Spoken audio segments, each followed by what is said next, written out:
a survey to mark how many kids had these kind of experiences with using the compass and the problem-solving skills and trail hiking, just the things that we kind of take for granted, just basic experiences. How many of them would have had that experience before, and their ability level to do certain things like use a compass or build a fort versus after, so a pre and a post survey.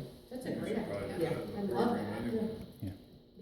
We're still learning. Yeah, well, truly we are. You know, this was our first experience doing that.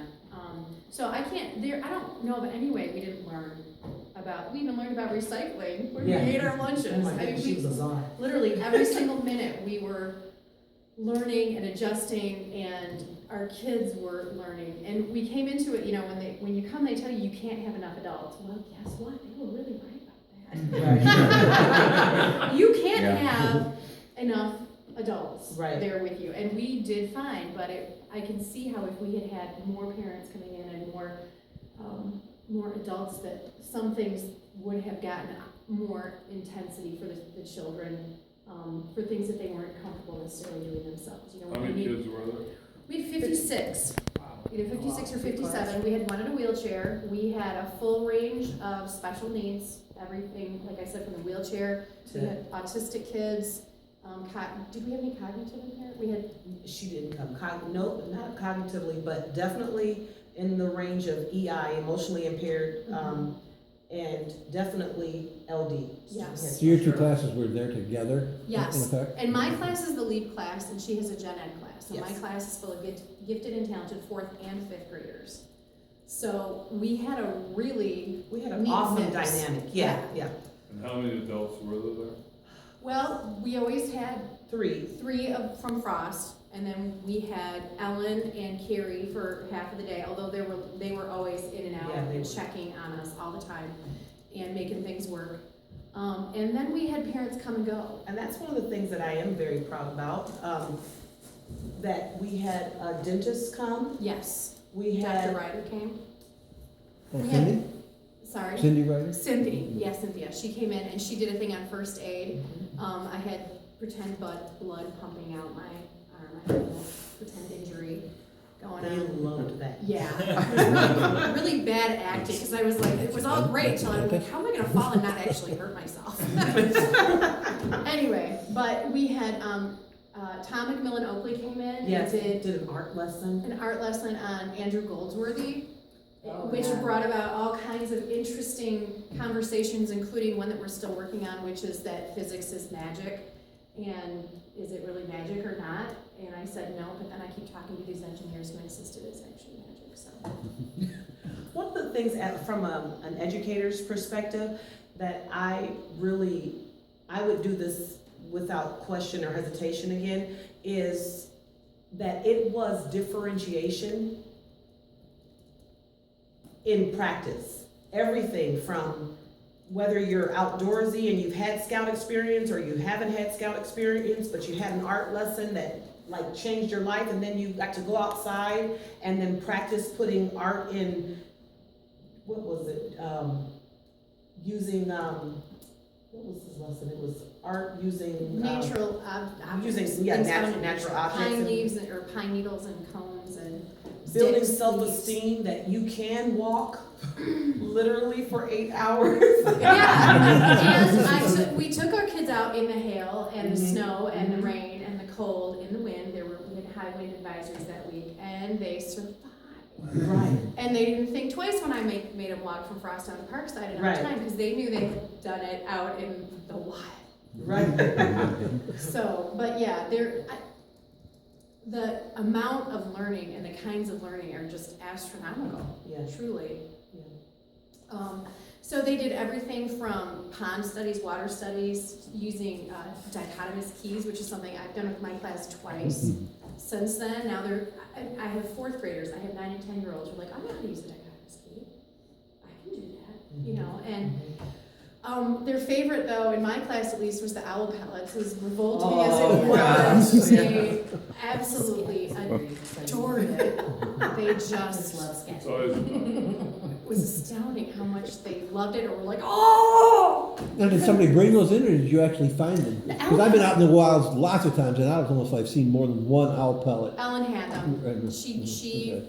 I think you sourced can them. order them. Okay. Yeah, I remember that from when I was that age, doing the owl pellet thing, the owl, that was, you know, I remember it. So, Yeah, memorable. Yeah. And they put the skeletons together as best they could. Yeah, that was a big We deal. made them draw it out in their journals, and it was fun. Yeah. It was really fun. So from this, I think a assume lot of that this you, learning is carrying forward through the year as you're, Absolutely. after, you had the experience here for a week. Mhm. So you really think it had an impact on the students as far as, Without question. One of the things when Jenny and I went to the training in Lansing for Annie's Big Nature lesson, one of the things that I was worried about, because I don't have the LEAP class, like I said, I have a lot of students with disabilities, and sometimes a disability is just lack of experiences. You come to school with a deficit of experiences, it makes a lot of things difficult, writing, reading, because you just can't relate. And so as this part is I'm talking from a parent perspective, just the fact that we were able to immerse our kids in a week worth of experiences that the majority of my class would not have had. I think one or two students in my class have been camping. Mhm. That's it. And then, with the digital age, most kids are playing inside anyway. They don't even know how to play. So when we were out here with Carrie, and we're working on how to use a compass, and we're working on coordinates, that's an experience that my kids, they just would not have had that otherwise. So it definitely made a difference for their schema, and hopefully it made them curious to continue. now you take them outside now? Not as much right now. Just because of the weather. Right. Right. But in the You're so spring, close. Jenny and I did talk about going back out and doing our, what is it called? With the first look. The first look, Yes, where we do first look and we take them out and we look at everything and we with like try scientific observations Yeah, and. a quick. When you're so close to Cascades. Well, and that's I the was other gonna thing, say. is that we can take them out there, and I was just talking to my husband last Saturday night, I'm like, okay, so now we can, we can get back out here, we can take a look at it now, we can take a look at it in April, and we can take a look at it again now, since we go till June 17th. Right. In the summertime. So we got a Midsummer. season. Not a union meeting. So, just to have a week off. Yeah, we did. Yes, we did, we did, and we're grateful. We're grateful for that, but, What? June. Yeah. Yeah. But we did And talk about truly- following up with the pond center because we are so Right. close to Cascade. Right, too. and That's doing something. those same things. Yes, And actually, we would love to have the opportunity to bring our kids back out for one more day, to see it in a different season, and to actually be able to get into the water, to look for creatures and, maybe not the pond, but the stream. You know, and Class in have, advanced see class how or different it something like that is, because it felt It's a good like question. winter. I'm not sure. I You don't know, know. Right, beginning sure. of November because I was could see where really that group maybe cold. could use another one. Yeah, exactly. But The thing about standing in a particular spot and doing it at different seasons is a key part of a master plan. If you had the kids take pictures or draw pictures of it, then it would reinforce it, but Gary Segrist, I don't know if they met him at all in their week here, but he does all the stewardship, and that's a key part of doing a master plan for like this property. And so you have points throughout like this place, points where you take those pictures every year in each season, and then you keep doing it all the time to see the natural succession and that sort of thing, so it starts to keep. I actually like the idea of doing that with a first look, like once a month. right. Just right outside our window, take a picture once a month and then put it up to see how it I got excited because I remembered when you said stewardship, we did do a stewardship project, we collected, materials for The Christmas the trees. street, right. Yeah. But my class, you're talking about high risk, high needs kids, they took what they learned about community service and then not even Just in a the month of couple December, weeks. yeah, a couple of weeks later, they were like, Miss Bristow, you said that you saw at the shelter needs such and such amount of bus tickets. They took their experience here of organizing and being a part of a big master plan stewardship, collecting materials for the Christmas tree, carried that experience over. That's what I'm talking about the schema, taking what you know and building on to it. And they created a service learning project for the Interfaith Shelter. That They was in the raised- paper, wasn't it? Yes, I it was. remember reading about Yes, this. it was. And it was all student-led, even the phone calls to the shelter. They raised over 225, enough money for 225 bus tickets. Wow. Yeah, That's incredible. yeah. So you haven't signed up to be salespeople? Well, so, have you had a chance to talk to any of your compatriots, basically, and Hunt as an example, and say, hey, have you guys tried this? Or maybe they have tried it, I'm not really sure. but- Yes, Hunt was the first school, Has yeah. had a class here. We have, there's another fifth grade teacher who's definitely interested. There's at least one third grade teacher who's interested. And our fourth grade teachers, most of them are very new, so they're just like, okay, we're gonna get through this year. But yes, and On the way over, Jenny and I talk all the time, so that's not really a thing. But one of the things that I could see being a benefit to all the fifth grade teachers, because we're all on the same team, is in the summertime, we did a planning where the other two fifth grade teachers were able to go to the ABNL. And then, because we could have used extra adults, what I'm trying to say is, train other adults ahead of time so that when it's crunch time, when it's the week that we're supposed to be out here, maybe Jenny and our classes would switch just like we did, and then the other two fifth grade teachers would switch like they did, but then we could incorporate more things because those other two teachers would be in charge of a whole different set of learning objectives. It could really just.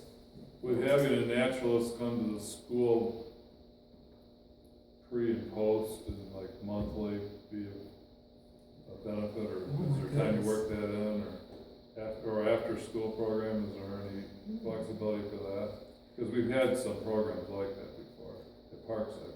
I could see how the ABNL, the naturalists would come. I could see how it could be a very good fit for Girl Scouts, Boy Scouts, because we already have that at Frost. So they could work and coordinate with them.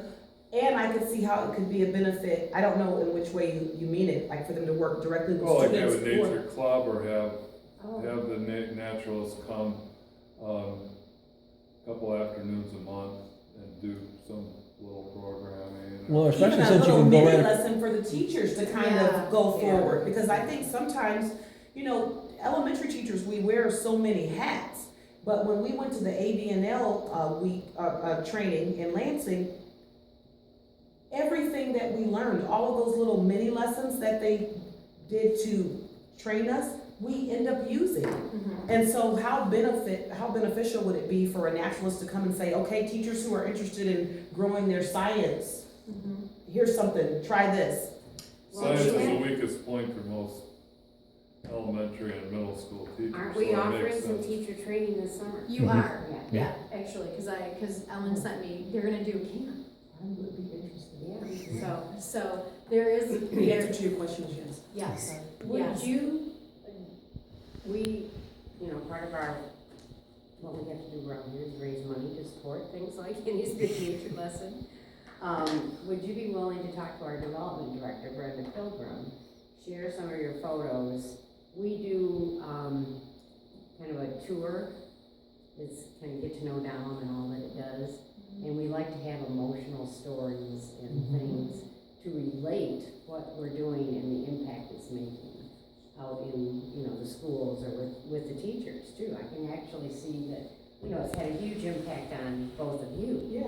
Actually, I can see my students actually creating a video of different kids talking about their experiences here. That'd be Okay. easy. Yeah. Do Do it. They That'd have- be I great. mean, He said, just- do it. Right at the Ask event, there's our program, we don't even have to redo it. Trying to get Because them to they only need a few minutes. do like YouTube Right. stuff for some Hour-long videos. Right. For these things, I mean, Can kids you- can make Yeah. it. Would you guys Put need it their by? names and You contact bet. information. Sooner than It'll be September or October, depending on which one you're going for. Well, no, for the POEs, so. Well, right. We can